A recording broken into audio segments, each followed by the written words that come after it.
Perfect. So hi, everyone. Very happy to be here with you all today, and thanks for joining us. We're going to be talking about the current state of play in the repo markets and our outlook on the market for 2024 and beyond. I am very honored to be joined by a very experienced and knowledgeable panel as well, so I'll have them all introduce themselves in a moment. But maybe first I'll just set the stage a little bit. Quick intro into myself. I'm Cassie Jones. I run the EMEA sales team for financing solutions at State Street, so looking across repo, agency lending, and the intertwinings of all of those products there. And repo is not always glamorous to talk about, right? But it's the underpinnings of the market. It's what you need to be functioning to have funding, liquidity, have everything working. And it's not glamorous to talk about until it doesn't work. So we think about 2019, we think about 2008. And right now, I think we're at a really pivotal point in the market with the supply and demand dynamics, with central bank quantitative tightening, how that is pulling liquidity from the markets, and how we may see a re-emergence of funding strains in the future. So there's a lot to talk about. And like I said, I'll let the panelists introduce themselves. Thomas, why don't we start with you and just go along the line? Yes, hello. My name is Thomas Hansen, and I run short-term markets at Banco Santander, where we manage the firm's own assets as well as financing assets for clients, whether or not it's fixed income or equity or structured credit. So it spans a lot of things in all currencies, really. I feel the pains every day. Absolutely. And Sara? Hi, I'm Sara Carter. I have been with CME Group, and I'm currently the BrokerTec arm of CME Group. I'm global head of Repo, so that involves running and managing and developing two trading programs. One is D2D and one is D2C. Yeah, my name is Andreas Biewald. I'm a senior advisor for cash and collateral in the Treasury department of Commerzbank. So I'm involved in projects where liquidity in payments and settlements is involved. So I'm involved in the digitalization of assets and the digitalization of central bank cash. And that goes along with solving some of the problems we currently can't sleep at night. Yeah. Thank you, Andreas. So good afternoon, everybody. My name is Charlie Badran. I'm head of AXA Financing, so in charge of the repo activity and the financing activity globally for AXA and mainly for the insurance companies. Perfect. So as you can see, we've got buy-side, sell-side platforms, really some unique perspectives here, so I'm looking forward to this. So let's start with the first question. Let's just set the stage. What is the current state of play in the repo markets? There's a lot happening with rate rises, no landing scenarios. What's going to be happening to impact those supply and demand dynamics? And Thomas, why don't I start with you? I would like to say that this year was something different to any other year in the repo market, but that would not really be true because every year in the repo market is different to the one that's before. But this year, the general kind of state of play in the market is that the market itself is healthy enough, but it has been an interesting year. Oh, is it going up? It's been an interesting year. We started the year being very aggressive on what's going to happen to rates globally. They were going to come down everywhere. Everything was looking like every asset needed to be bought because rates in fixed income space needed to be bought. There were some expectations of things maybe happening a bit in the credit world. And here we are 5 months into the year, and it looks like everything has turned on its dime. We also have the challenges that comes on the infrastructure side with the move in the US to T+1 from T+2. We have central banks which are embarking and have been for a very long time on trying to withdraw liquidity from the market in lots of different shapes and forms. So as any other year, we're 5 months in and things look a lot different than we thought it was going to be in the beginning of the year. That doesn't mean that we don't have a lot of challenges, and some of them we will talk about today, but the market works, the market is functioning, There is still plenty of liquidity out there. The challenge that we have this year is making sure that that liquidity gets allocated in the places where it needs to be, because that is always the challenge in the repo market. There is a lot of issues around plumbing and piping on a daily basis, but also on the more macro level. Yeah, absolutely.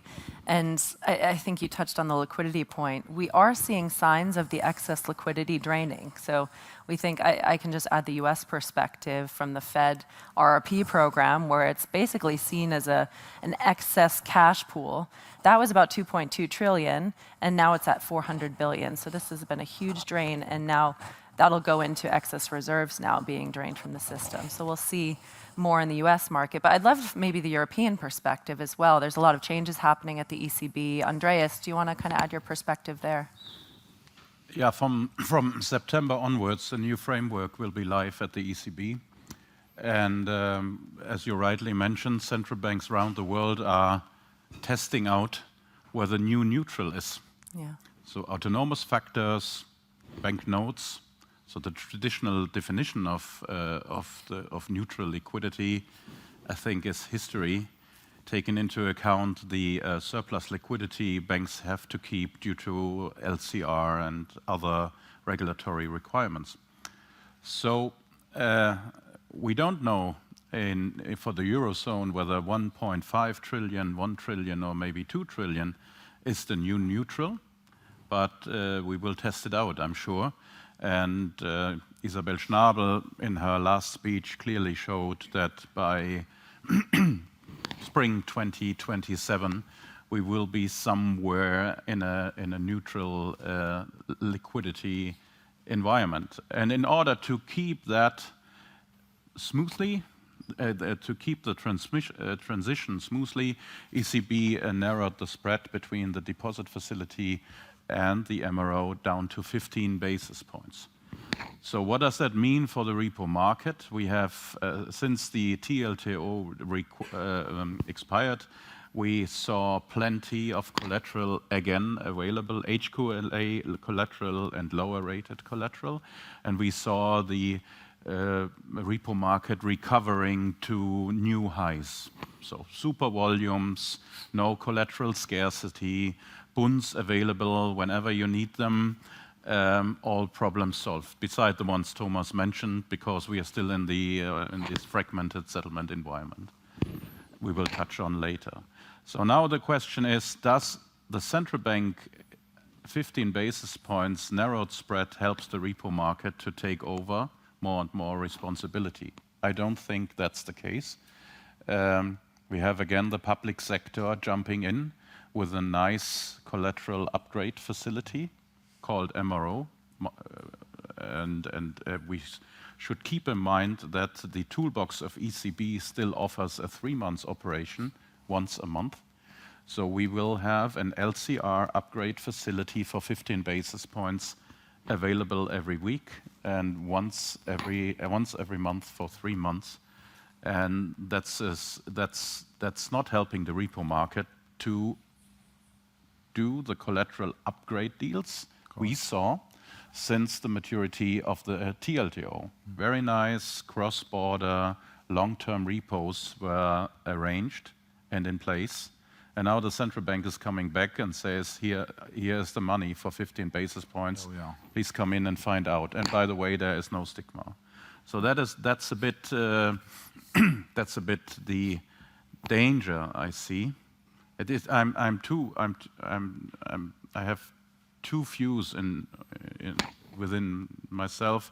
One is, of course, that's a smoothening the volatility in an uncharted territory. On the other hand, it limits the business cases for repo desks. Yeah, absolutely. And I'd love to hear from you, Charlie, as well, from the buy-side perspective. Do you agree? And in addition, this might bleed into the next question. From your market view, how do buy-sides make sure that they have the right access to funding and liquidity as well? So could you add on that? Okay. So from the buy-side perspective, you hear me? Yeah. So from the buy-side perspective, we have a very good liquidity. We are seeing a very good liquidity within the repo market. So as you mentioned, Andreas, we've seen a gradual cheapening especially on core govies since last year, since 2023, because of heavy supply and because as well, we've seen a lot of core and semi-core that has been pushed into the repo market. So collateral came from TLTROs, pushed into the repo market, and this has pushed spreads 10 to 15 basis points higher compared to last year. So in terms of, I think collateral, core and semi-core are still trading tight versus peripheral, but at the cheapest or higher level since we've never seen in the repo market. We are trading at around Esther plus 8 basis points today from 1 week to 3 months, I would say. And if we looking ahead, I don't think levels will reach again because we are on a quantitative tiering mode from the ECB. So levels should behave within the Esther plus 6 plus 8 basis points in the next few weeks or months. Of course, with limited volatility and with everything else equal, of course. So on your second question, Cassie, the buy side need to ensure that they have a very wide access to banks, so they need to be connected to larger banks. They need to negotiate so balance sheet or capacity with banks. This is what we are doing on a daily basis, and in that way, the buy side can reduce the risk and also can increase their liquidity source of funding. Other topic for the buy side, so they need to anticipate. So it's not the first time I'm saying that. So they need to anticipate reporting days, so quarter end and especially year ends. You can't wait the 27th of December to net your portfolio. As an example, on our side, on the 15th of DEC, where we are square, and maybe we need to, if we need to do a few trades there, we can find the capacity. But we can't wait until the last minute in order to find the liquidity. Also, we have like the sponsored clearing model with CCPs, and but the buy side needs, I think, more transparency on level, more maybe an access to the central order book. Maybe you can touch on that one later. And I don't know if this something can happen at some point in time, but it will be good for us to see the axes or different levels for not only GC but specials, even if we are in the repo market on a daily basis. Yeah, and those are great points. I think we should touch on two of those, the clearing and also the trading platforms. How can we produce extra transparency, good rates, good capacity for our buy-side clients? I mean, Sara, do you want to kick it off on the platform side? Yeah, absolutely. So I think it's one of the primary responsibilities of trading platforms is to provide liquidity and transparency where possible into where the market's pricing, and provide like deep liquidity pools for access for as many participants as possible. That could come in there's 2 trading platforms we run that can offer that. So one of them that BrokerTec run is a central limit order book. This has been in the market and been hand in hand alongside the development of the electronification of the repo market for the last 25 years, hand in hand with the LCH. So, for example, a dealer is able, as long as you're a Repo Clear Direct member and have access to the LCH, you're enabled to use our central limit order book, which is an anonymous order book for providing liquidity. So you're able to come and place your bids, offers, your sizes, and as long as it's cleared, the trade is okay. So we have seen the majority of people using this platform at the moment are international and regional sell-side banks, but in the last few months or years, we have seen a move from other professional financial institutions to work out how can they access this anonymous liquidity pool. So there are some out there coming up with additional ways and means of being able to become members of the LCH, and therefore by naturally becoming a member of LCH, they are allowed access to our platform. That said, the majority of the flow that goes through the platform is from international and regional banks. So that's one way. And then as you mentioned, the sponsored clearing model, we have a second platform. It's a request for quote platform, and that provides both the buy side to send bespoke requests on repos to a variety of sell-side banks. Each part of that trade is negotiable, but equally important part of this is that within the US, you have the ability to toggle between FIC and bilateral. So that gives further access to the buy side to enter the market there, and hopefully with other clearing models coming in to Europe and the UK, that expands it within this region. I think it's a really important point where you have the mandated clearing coming in the US, that the question has to be asked, does this now create an all-to-all trading market? Does that allow people like anonymously to trade with each other, or is the two markets going to sort of merge and buy side is able to trade with the buy side via the clearing model? It's something that we're watching particularly closely at the moment, and with this mandated clearing, does that mean that we're going to get more FIC netting members come to the platform, and then what does that mean in terms of Europe and the UK? Yeah, and so FIC is FICC, Fixed Income Clearing Corporation, and we're anticipating about 1.6 trillion of repo activity in the US is going to have to move to the FIC cleared platform through this regulatory change. So it's going to have a huge impact on liquidity. But I liked some of the themes you touched on. A lot more buy-side participants are coming into repo. It's not just an interbank market. We can talk about maybe the LDI funds in particular. They weren't technically trading repo prior, or didn't have a lot of extra capacity like Charlie has mentioned that you need to have in the repo markets. And we're seeing a lot of them, instead of in the crises, they were outright selling their assets to raise margin. They're able to just monetize the assets via the repo market. So we are seeing more types of clients come in. And the cleared stuff, I think, is fascinating. I'll just turn back to that. We've had some good debates on this.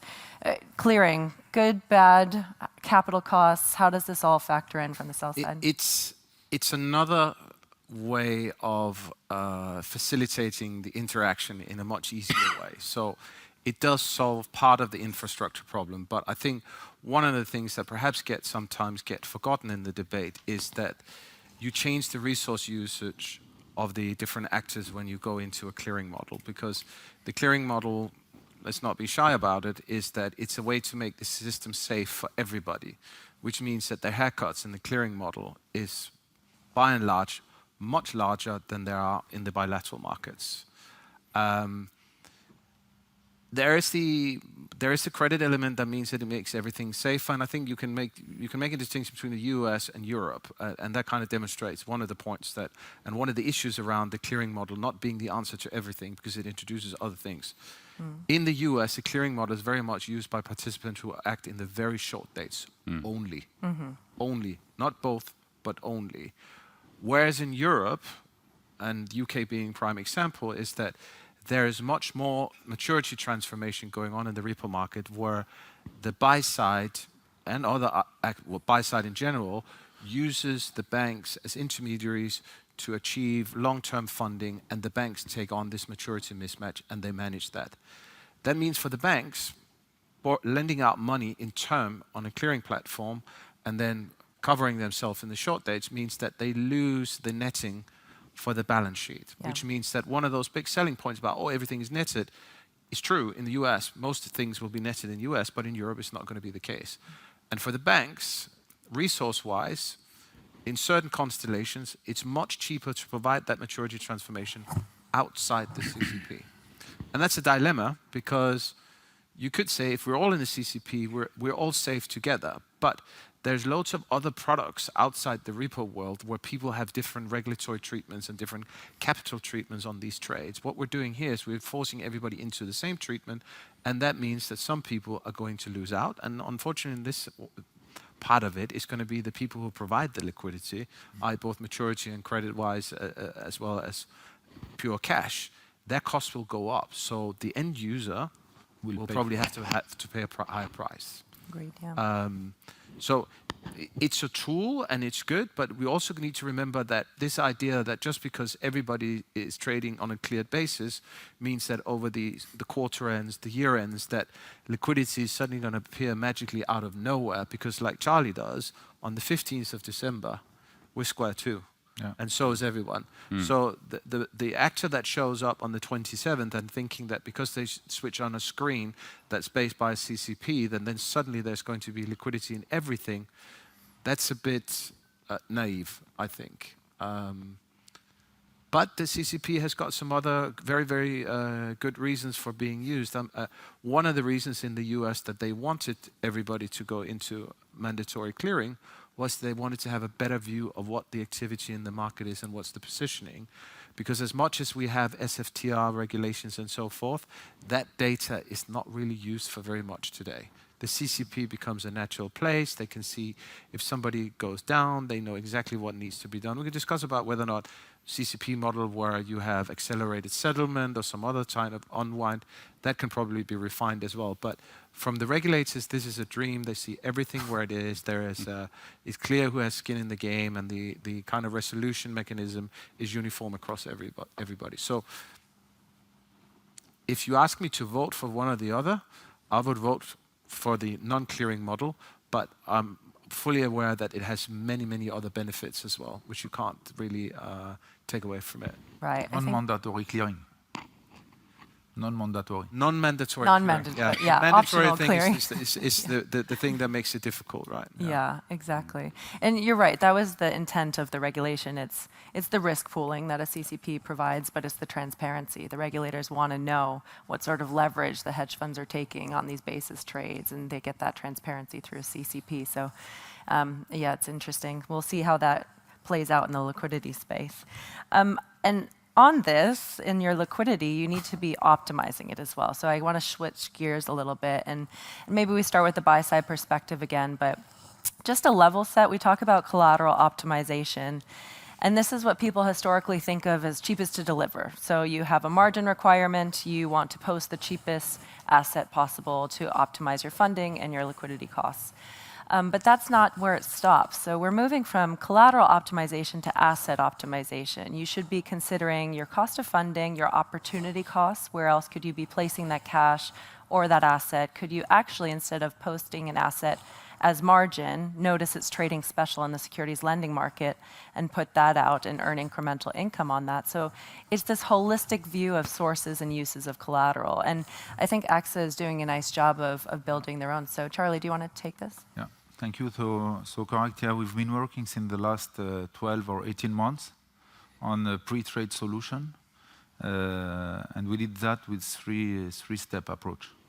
And we've built a liquidity optimizer or maximizer, I would say, in order to boost or to better manage the liquidity within AXA and within all and different entities. So we have a global and holistic view of the different liquidity we hold across, the different companies and funds.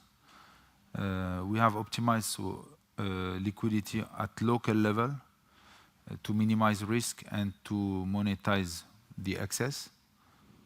And globally, we are maximizing globally the liquidity by doing like peer-to-peer trade, moving assets from one entity to another without banks. Yeah. Sorry. So in order to better, I would say, better use or have a better usage of our liquidity internally. And so as you mentioned, we are using cheapest resource for liquidity and for margining needs. And we use the most valuable asset, bonds, equity specials for funding needs or through SEC lending in order to monetize liquidity. Yeah, please. We do have mics, I believe, as well for a question. Perfect. My question is about the internal trades. How do you price them? You don't have a problem with the regulator or with the taxman. Where do you get the price to lend one hour within the company? you can price your basket. You have different price from from the market, and then there is an internal rule in order to trade at the good price. So you have offer, bid offer, and then you trade at mid, I would say. It's similar at a bank, right? So we have intercompany repos, we call it, to move liquidity from one entity to another, and you do have to have a fair market price. So Yeah. it's based off of like a benchmark rate. I would just add that, yeah. So you can rely on the price you see on the screen? Mm-hmm. Yep. Yep. Yeah, good question, though. I'll pause there. Any other questions from the audience? And we'll also leave time at the end. Okay. We'll keep going then. Thank you for that. And I think it's one thing to talk about optimization, but implementing it is another thing. You said you've been working on this for 12 to 18 months, and there are platforms out there to help. I mean, Sara, do you have any perspective of how platforms are helping our clients optimize? I think from like a perspective from a platform at the moment, the key thing is to be really reliable and robust, and like with CME owning BrokerTec, that gives us a level of protection. You don't want a platform that people are using to optimize their positions to collapse under them while they're trading. So we're on our BrokerTec quote side, which is the request for quote platform. We're constantly looking at innovating the platform, so providing for example, securities lending option and providing that side of the trade as well, allowing buy side and sell side, should they want it, to facilitate all of the life cycle throughout the platform, allowing risk management tools, ability to look at your upcoming roles and exposures to the street that you're facing. We've done things like we touched on repo and the need for liquidity, because I really see repo as like essentially on collateral, movement of collaterals, like I would use the analogy as like the oil within a big ship. So if the oil's not there and the collateral movement of collateral dries up, then your ship's going to quickly like sink. So just by having a platform to facilitate this, and one of the things that we've looked at recently is there's been demand for an increase in corporate repos. So we've just launched corporates on the platform. And then I looked to the other platform, the central limit order book, and as the market develops and looks for efficiencies, we need to develop our policies in line with that. And I think we worked like quite closely with yourself, and we looked at the error trade policy, which previously, if someone executed a trade and it was in error, they had, because the market was quite slow in repos till the end of the day to look at this. We've reduced that to 15 minutes. And we're adding other facilities as well within that platform. So the ability from one way to access the platform is to look at the Esther and SOFA futures, which we have that access because CME own BrokerTec, which is fantastic. Like working as well to streamline the market, like the LCH has now moved all of their Spanish trades to a classic repo format rather than a buy-sell back. And I think, they'll probably correct me, but it's probably around about 98%, 99% that is there now. So as you can see, markets are looking for these sort of inefficiencies and looking to smooth it out within themselves. From CME, like perspective as well, we announced earlier in the year that banks and are looking at every acronym and managing their efficiencies. So there is a cross-margin initiative between CME and FIC, or FICC. And there's clear demand for these efficiencies at the moment. So from January, they announced that you're able to net your US Treasuries with the interest rate futures at CME, which can allow roughly about an 80% saving. But yes, with it, platforms are developing as we go to try and help people monetize these inefficiencies in the market, help with cost savings, and as and when we're speaking to customers and customer feedback, and we're monitoring situations in order to provide the technology to facilitate this. Yeah, that's very interesting. And the savings are real, right? Mm-hmm. When I built our optimization engine for State Street, we were saving tens of millions of dollars by optimizing our collateral. So the money is there. And so we've got the platforms to support, we've got the ideas, execution. Are there any challenges here that we need to be aware of? There are challenges to be aware of, because Sara was mentioning the simple thing of being able to execute the things that your optimizer tells you that you need to do. So I think the repo market has always been one of the last ones to be invested in from a technology perspective. Right.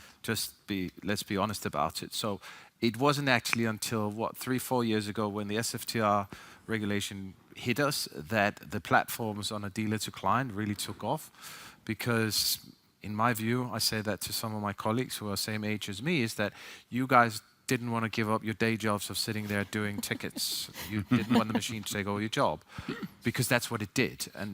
But because we had to generate unique trade IDs for SFTR, we needed a technology solution, and that technology solution was delivered very, very quickly by the different platforms. And as Sara said, we realized there's so many other things it can do for us in the life cycle management of these trades, which before were done manually. But we still have a lot of stuff to do in terms of how we solve for the plumbing side.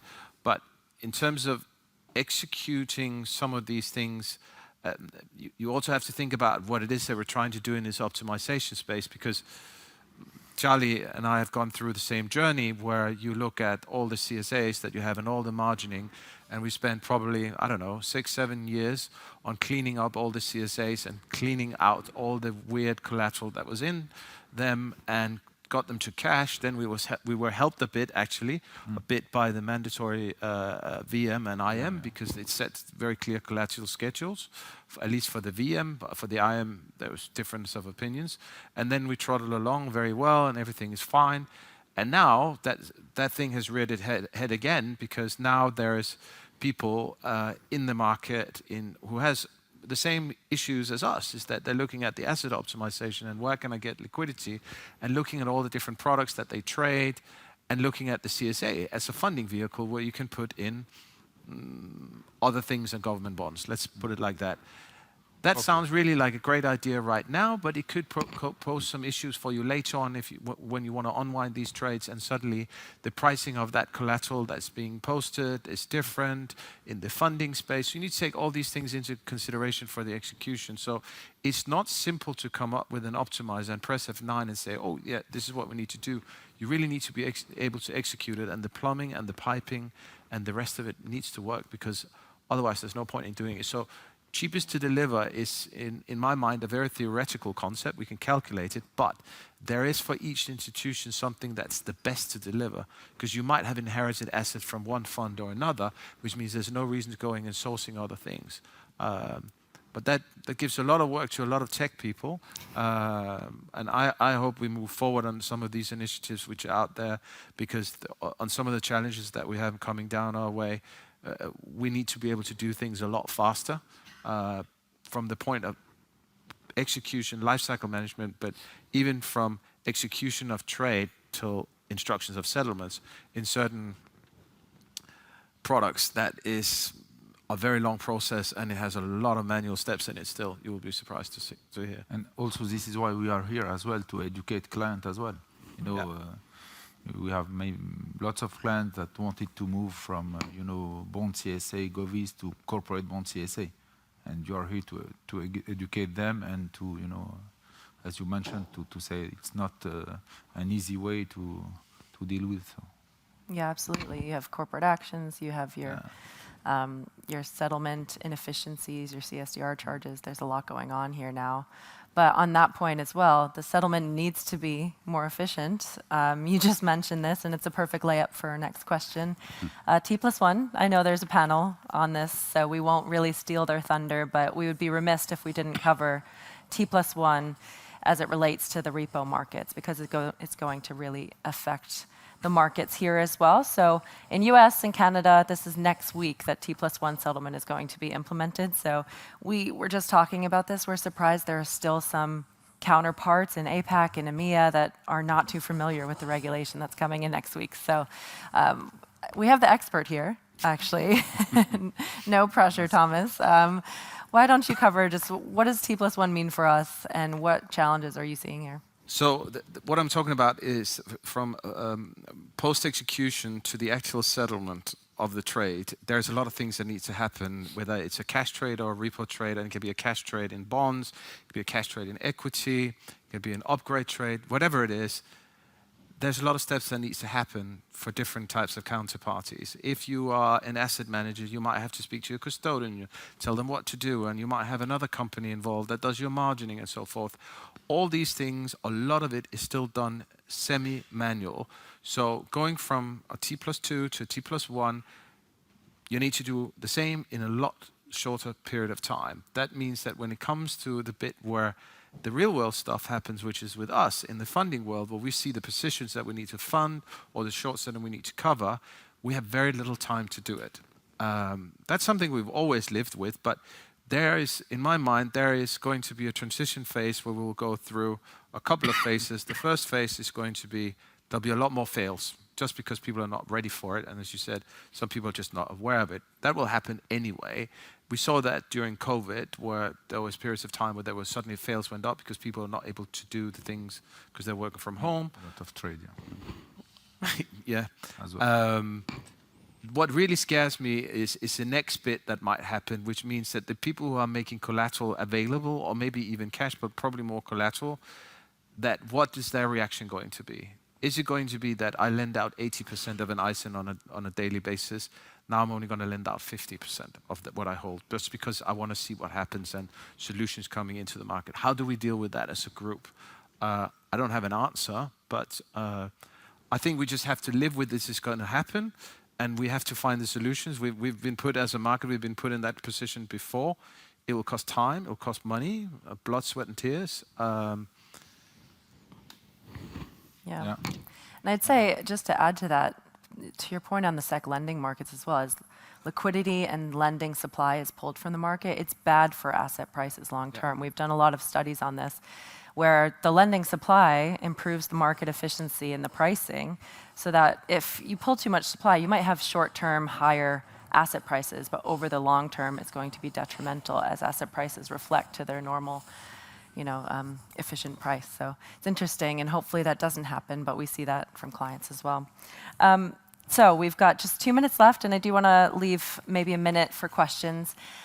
We have to do some buzzwords: DLT, tokenization, and we've again got an expert here. So Andreas, do you want to just talk about how is the repo market adapting to this new future in digitization space? Yeah, I think you cannot compare US and Canada from a T+1 perspective with the fragmented 23 CSD, 2 ICSD world in Europe. Many jurisdictions, one central bank, and many NCBs who have their own agenda. So I have my doubts that the world is getting safer with T+1. Yeah. I think it's getting more fragile with regards to existing settlement environment and shorter periods of time, like Thomas just described.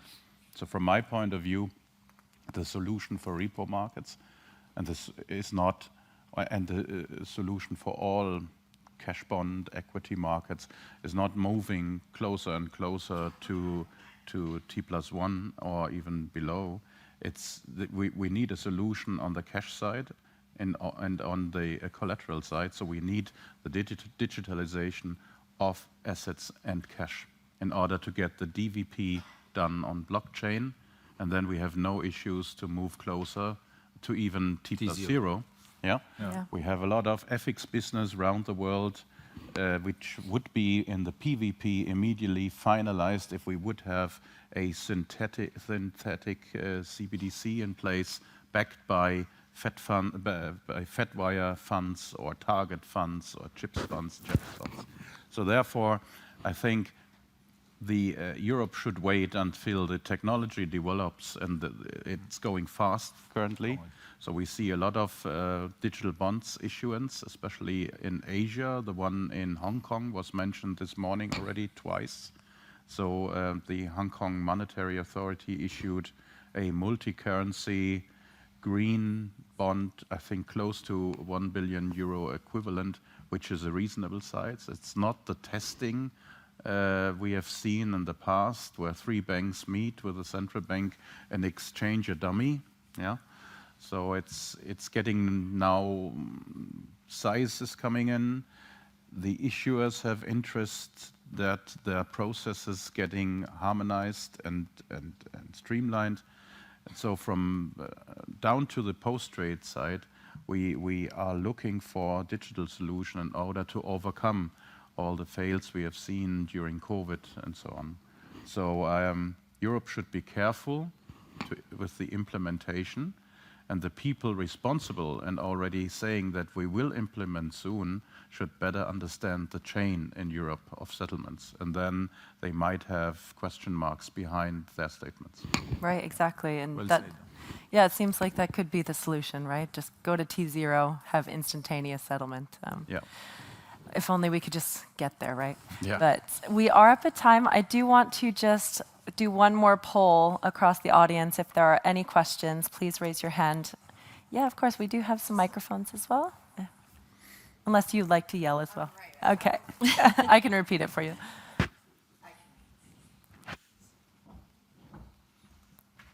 Thank you. Just going back to what you were saying around, oh, sorry, I'm Anna, I'm with Vanadium. Just what you were saying about like how repo and sec lending are crossing over. I just want to make sure I heard you right. So is it like leveraging repo liquidity, like using trading platforms for like fixed income securities lending liquidity? Is that what's going on there?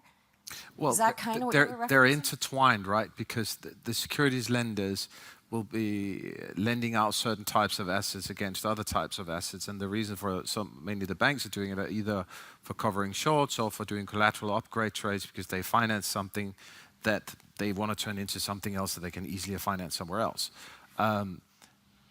There's a lot of life cycle stuff inside that, which is where the platforms are really, really useful. We have to think about, when we say platforms as well, we love them because it automatizes a lot of stuff. But we also then need to think about the challenges with going electronic on all of it. Because we had an incident a couple of months ago where there was a single point of failure in the sec lending market, right? That we need more than one platform to do the same thing. Because otherwise we put ourselves very, very vulnerable. And then, but it is different agreements, legal agreements, like securities lending versus repo, and it is different credit lines and everything like that. Oh yeah, but Is so that we kind of what this you're is where the optimization comes in because they're obviously different netting sets, but then there's also some legal basis risk in this. But as a bank, we're happy to do a repo or reverse repo or securities under a GEMSLA. To us, it doesn't really matter. The liquidity effect for us is more or less the same. Yeah, So we use it interchangeably. exactly. It depends on the driver for the end user as well. Like repo's more cash driven typically, and then the securities lending market's more asset driven typically.